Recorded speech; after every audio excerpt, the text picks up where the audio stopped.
Hello friends, welcome to our channel. Friends, మనకి రీసెంట్లీగా రైల్వేస్కి సంబంధించి వరుసగా పర్మనెంట్ జాబ్స్కి నోటిఫికేషన్స్ రిలీజ్ అవుతూనే ఉన్నాయి. మనకి మరో నోటిఫికేషన్ అయితే వచ్చింది జూనియర్ ఆఫీసర్ లెవెల్ ఉద్యోగాలకి. ఈ జాబ్స్కి సెలెక్ట్ అయితే స్టార్టింగ్లోనే మీకు 70,000కి పైగానే శాలరీ వస్తుంది. అండ్ పోస్టింగ్ కూడా మన సికింద్రాబాద్లోనే పొందొచ్చు అనమాట. 2,000కి పైగా వేకెన్సీస్ని అయితే భర్తీ చేస్తున్నారు. సెలక్షన్లో కూడా మీకు ఎటువంటి ఫిజికల్ టెస్ట్లు ఉండవు, ఎటువంటి ఇంటర్వ్యూ కూడా ఉండదు. అండ్ అప్లై చేయడానికి కూడా మీకు ఎటువంటి ఎక్స్పీరియన్స్ కూడా అవసరం లేదు. అన్నీ కూడా పర్మనెంట్ జాబ్సే. ఆన్లైన్లోనే అప్లికేషన్స్ పెట్టుకోవాలి. మేల్ అండ్ ఫీమేల్ ఇద్దరు కూడా అప్లై చేసుకోవడానికి ఛాన్స్ ఉంది. ఈ వీడియోలో మీకు జాబ్స్కి సంబంధించి పోస్టులు ఏంటి, సెలక్షన్ ప్రాసెస్ ఏంటి, ఎవరెవరు అప్లై చేసుకోవచ్చు, ఎలా అప్లై చేయాలి, అన్ని డీటెయిల్స్ని కవర్ చేస్తాను. సో ప్రతి ఒక్కరు కూడా వీడియోని లైక్ చేసి ఎండ్ వరకు చూసే ప్రయత్నం అయితే చేయండి. మీ నుంచి ఒకే ఒక్క లైక్ అయితే ఎక్స్పెక్ట్ చేస్తున్నాను. ప్రతి ఒక్కరు లైక్ చేసి వీడియోని చివరి వరకు చూడండి. ఇంకా ఛానల్ని సబ్స్క్రైబ్ చేసుకున్న వాళ్ళు ఇప్పుడే సబ్స్క్రైబ్ చేసుకుని చూడండి. ముందుగా యొక్క జాబ్స్కి సంబంధించి ఇంపార్టెంట్ డేట్స్ విషయానికి వచ్చినట్లయితే ఈ యొక్క వేకెన్సీస్కి మనకి అప్లికేషన్ ప్రాసెస్ 31 అక్టోబర్ నుంచి అయితే స్టార్ట్ అయింది. లాస్ట్ డేట్ వచ్చేసి నవంబర్ 30 వరకు మీరు అప్లై అయితే చేసుకోవచ్చు. ఇక్కడ నోటిఫికేషన్ నంబర్ ఇచ్చారు. ఈ సంవత్సరంలో రిలీజ్ అయినటువంటి ఇది 5వ నోటిఫికేషన్ అనమాట. సెంట్రలైజ్డ్ ఎంప్లాయ్మెంట్ నోటిఫికేషన్ నెంబర్ 5/2025 అని చెప్పేసి ఇచ్చారు. ఈ యొక్క వేకెన్సీస్కి సెలెక్ట్ అయితే మీకు పే లెవెల్ 6th ప్రకారం 35,400 బేసిక్ పేతో పాటుగా మీకు డిఏ అండ్ అలాగే house rent allowances, travelling allowances, ఇంకా ఇతరత్ర అలవెన్సెస్ అన్నీ కలుపుకుంటే 70,000 వరకు శాలరీ తీసుకోవచ్చు. ఏజ్ లిమిట్ వచ్చేసి జనవరి 1, 2026 వరకు మీకు మినిమం 18 ఉండాలి ఏజ్. మ్యాక్సిమం ఏజ్ ఏమో జనరల్ ఓసీ అభ్యర్థులు అయితే 33 ఇయర్స్ వరకు, ఓబీసీ అంటే బీసీ అభ్యర్థులు అయితే 36 ఇయర్స్ వరకు, ఎస్సీ ఎస్టీ వాళ్ళు అయితే 38 ఇయర్స్ వరకు, ఫిజికల్లీ హ్యాండిక్యాప్డ్ పర్సన్స్ అంటే అంగవైకల్యం కలిగిన వాళ్ళైతే 43 ఇయర్స్ వరకు అప్లికేషన్ అనేది చేసుకోవచ్చు అనమాట. టోటల్గా అన్ని రైల్వే రిక్రూట్మెంట్ బోర్డ్స్లలో 2,569 వేకెన్సీస్ని అయితే రిక్రూట్మెంట్ చేస్తున్నారు. ఈ నోటిఫికేషన్ ద్వారా ఏమేమి ఉద్యోగాల్ని భర్తీ చేస్తున్నారంటే junior engineers, depot material superintendent and chemical and metallurgical assistant, ఇవన్నీ కూడా మనకి రైల్వేలోనే పనిచేసేటువంటి జాబ్స్ అనమాట. మీరు ఎక్కడికో దూరంగా తిరగడం అలా ఏమీ ఉండదు అనమాట. సో చక్కగా మీరు రైల్వేలోనే మంచి జీతం తీసుకుంటూ ఈ యొక్క జాబ్ అనేది చేసుకోవచ్చు అనమాట. మేల్ అండ్ ఫీమేల్ ఇద్దరు కూడా ఈ యొక్క జాబ్స్కి అయితే అప్లికేషన్ అనేది చేసుకోవచ్చు.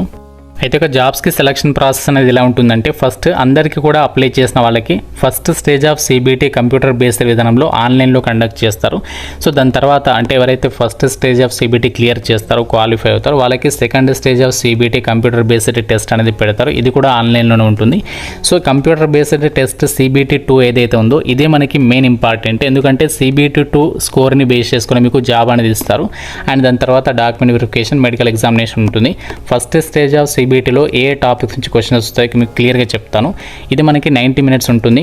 100 క్వశ్చన్స్ అడుగుతారు. ఇందులో మీకు మ్యాథమెటిక్స్ నుంచి 30 questions 30 marks, general intelligence and reasoning నుంచి 25 క్వశ్చన్స్ 25 మార్క్స్, జనరల్ అవేర్నెస్ నుంచి 15 క్వశ్చన్స్ 15 మార్క్స్, జనరల్ సైన్స్ నుంచి 30 క్వశ్చన్స్ 30 మార్క్స్. ఇక్కడ మీకు ఇంగ్లీష్ సబ్జెక్ట్ అనేది ఉండదు. చాలామందికి ఇంగ్లీష్ అనేది రాదు కదా.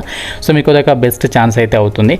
సో ఇక first stage of CBT and second stage of CBT రెండు సిబిటీలలో మీకు 1/3 నెగటివ్ విధానం అనేది ఉంటుంది. అంటే ప్రతి తప్పు ఆన్సర్కి మీకు 1/3 మార్క్స్ అనేవి డిడక్ట్ చేస్తారనమాట.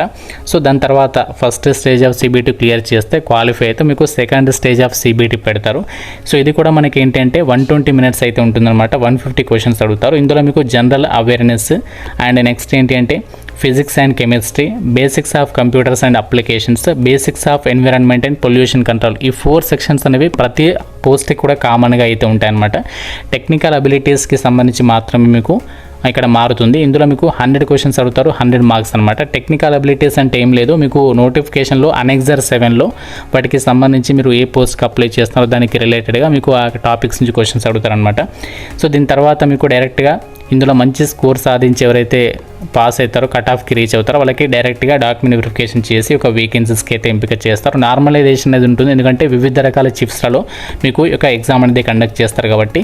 సో మీరు మంచిగా ఆన్లైన్ ఎగ్జామినేషన్స్ అనేవి రెగ్యులర్గా రాస్తూ ప్రిపేర్ అయినట్లయితే మీరు ఈజీగా గెట్ అని అయితే అవ్వచ్చు అనమాట. అయితే ఒక జాబ్స్కి అప్లై చేయడానికి మీకు ఉండాల్సినటువంటి క్వాలిఫికేషన్ వచ్చేసి ఇక్కడ మనకి చాలా రకాల జాబ్స్ ఉన్నాయి. అయితే ఇందులో డిపో మెటీరియల్ సూపరింటెండెంట్ వేకెన్సీస్కి అప్లై చేయాలి అనుకుంటే మీరు ఏ డిసిప్లిన్లో 3 years డిప్లొమా అనేది ఇంజనీరింగ్ విభాగంలో చేసుంటారో వాళ్ళందరూ కూడా అప్లికేషన్ చేసుకోవచ్చు. అంటే మీరు ఏ బ్రాంచ్లో డిప్లొమా చేసినా ఇంజనీరింగ్కి సంబంధించి వాళ్ళందరూ కూడా అప్లికేషన్ చేయొచ్చు ఈ యొక్క డిపో మెటీరియల్ సూపరింటెండెంట్కి. మిగతా ఉద్యోగాలు ఏవైతే ఉన్నాయో జూనియర్ ఇంజనీర్స్కి సంబంధించి ఆ జూనియర్ ఇంజనీర్స్ ఉద్యోగాలను మనకి వివిధ రకాల డిపార్ట్మెంట్లలో భర్తీ చేస్తున్నారు కదా, వాటికి ఎవరు అప్లై చేసుకోవచ్చు అంటే సంబంధిత డిసిప్లిన్స్లలో మీరు 3 ఇయర్స్ డిప్లొమా చదివితే అప్లికేషన్ చేసుకోవచ్చు. ఇక్కడ చాలా స్ట్రీమ్స్ ఉన్నాయి. ఎలక్ట్రికల్ ఉంది, ఎలక్ట్రానిక్స్, ఐటీ, కంప్యూటర్ సైన్స్, అలాగే కంప్యూటర్ ఇంజనీరింగ్ అని చెప్పేసి ఇంకా మనకి చాలా ఉన్నాయి. వాటిలలో మీరు 3 ఇయర్స్ డిప్లొమా చదివితే అప్లికేషన్ చేసుకోవచ్చు. నెక్స్ట్ ఇక్కడ chemical and metallurgical assistant vacancies ఉన్నాయి కదా, వీటికి ఎవరు అప్లై చేయొచ్చు అంటే బీఎస్సీ డిగ్రీ అనేది ఎవరైతే ఫిజిక్స్ అండ్ కెమిస్ట్రీ విభాగంలో చేస్తుంటారో వాళ్ళు అప్లై చేయొచ్చు. లేదు అంటే BSc with physics as major subject and chemistry as సబ్జెక్ట్స్గా చదివిన వాళ్ళు కూడా అప్లికేషన్ చేసుకోవచ్చు. ఈ విధంగా మనకి క్వాలిఫికేషన్స్ అనేవి ఇచ్చారనమాట. మీరు 3 ఇయర్స్ డిప్లొమా చదివిన అప్లై చేయొచ్చు. లేదంటే మీరు బీఎస్సీ డిగ్రీ అనేది ఫిజిక్స్కి సంబంధించి కానీ బీఎస్సీ సివిల్ విభాగంలో డిగ్రీ చదివిన వాళ్ళు కూడా అప్లికేషన్ అనేది చేసుకోవచ్చు అనమాట. వేకెన్సీస్ డీటెయిల్స్ కనుక పరిశీలించినట్లయితే టోటల్గా మనకి ఒక నోటిఫికేషన్ ద్వారా 2569 వేకెన్సీస్ని రిక్రూట్మెంట్ చేస్తున్నారు. ఇందులో ప్రతి క్యాస్ట్కి వేకెన్సీస్ ఉన్నాయి. యూఆర్ అంటే జనరల్ కేటగిరీ అనమాట. అలాగే SC, ST, OBC, EWS and ఇక్కడ ex servicemen, physically handicapped వాళ్ళకి కూడా ఇక్కడ ప్రతి క్యాస్ట్కి ఇక్కడ వేకెన్సీస్ అనేవి కేటాయించారు. కాబట్టి మీరు ఏ కేటగిరీకి చెందిన వాళ్ళైనా అప్లై చేసుకోవచ్చు. అండ్ ఇక్కడ మీరు ఆర్ఆర్బీ సికింద్రాబాద్ జోన్లో కూడా ఇక్కడ వేకెన్సీస్కి సంబంధించి డీటెయిల్స్ అనేవి చెక్ చేసుకోవచ్చు అనమాట. ఆర్ఆర్బీ సికింద్రాబాద్ జోన్కి సంబంధించి ఎన్ని వేకెన్సీస్ ఉన్నాయి అండ్ ఇంకా మీకు మన జోన్లో లేకుంటే ఇంకా మీకు చాలా జోన్స్ అయితే ఉన్నాయి. మీకు ఎక్కడ వేకెన్సీస్ ఎక్కువగా ఉంటే ఆ జోన్ అనేది సెలెక్ట్ చేసుకుని అప్లికేషన్ అనేది పెట్టుకునే ప్రయత్నం చేయండి. ఎందుకంటే మీకు పోస్టింగ్ ఎక్కడ వచ్చినప్పటికీ కూడా మనము ఆల్ ఓవర్ ఇండియా వైడ్గా ఏ జోన్కైనా ట్రాన్స్ఫర్స్ పెట్టుకోవచ్చు ఫర్దర్గా ఫ్యూచర్లో. కాబట్టి మీరు వేకెన్సీస్ అనేవి ఎక్కువగా ఉన్నాయి, ఎక్కడ ఎక్కువగా ఉన్నాయి అన్నీ కూడా చూసుకొని క్లియర్గా అప్లికేషన్స్ అయితే పెట్టుకోండి. ఎగ్జామినేషన్ ఫీజు అనేది అన్ని రకాల రైల్వే జాబ్స్కి సంబంధించి ఏదైతే పర్మనెంట్ జాబ్స్కి ఫీజు ఉందో అదే ఫీజు ఉంటుందన్నమాట. అమ్మాయిలు SC, ST, physically handicapped ex service men వాళ్ళు, మైనారిటీ వాళ్ళు వీళ్ళు కేవలం 250 అనేది పే చేయాలి. First stage of CBT attend అయిన తర్వాత మీకు ఇక అమౌంట్ అనేది మీ బ్యాంక్ అకౌంట్కి అయితే రీఫండ్ చేస్తారు. సో మిగతా వాళ్ళైతే 500 రూపీస్ అనేది పే చేయాలి. తర్వాత మీరు first stage of CBT examination attend అయిన తర్వాత 400 రూపీస్ అనేది మీ యొక్క బ్యాంక్ అకౌంట్కి అయితే రీఫండ్ అనేది చేస్తారనమాట. ఫ్రెండ్స్, ఇది మనకి ఇండియన్ రైల్వేస్ నుంచి రిలీజ్ అయినటువంటి జూనియర్ ఇంజనీర్స్ అలాగే depot material superintendent, chemical and metallurgical assistant permanent జాబ్స్కి సంబంధించి డీటెయిల్స్. వీటికి సంబంధించి నోటిఫికేషన్ అప్లై లింక్స్ అన్ని కూడా మీకు డిస్క్రిప్షన్లో పిన్నటి కామెంట్లో అయితే ఇచ్చాను. ఇంకా ఏదైనా డౌట్స్ ఉంటే నోటిఫికేషన్స్కి సంబంధించిన కామెంట్ రూపంలో అయితే అడగండి. ప్రతి ఒక్కరు కూడా లైక్ చేసి ఒక వీడియోని మీ ఫ్రెండ్స్తో కూడా వెంటనే అయితే షేర్ చేసే ప్రయత్నం అయితే చేయండి. ఛానల్ని సబ్స్క్రైబ్ చేసుకోండి. అలాగే ఎంతమందికి అప్లికేషన్ ప్రాసెస్ వీడియో కావాలో డెఫినెట్గా అయితే లైక్ చేసి కామెంట్లో అయితే తెలపండి. Thank you friends, have a nice day.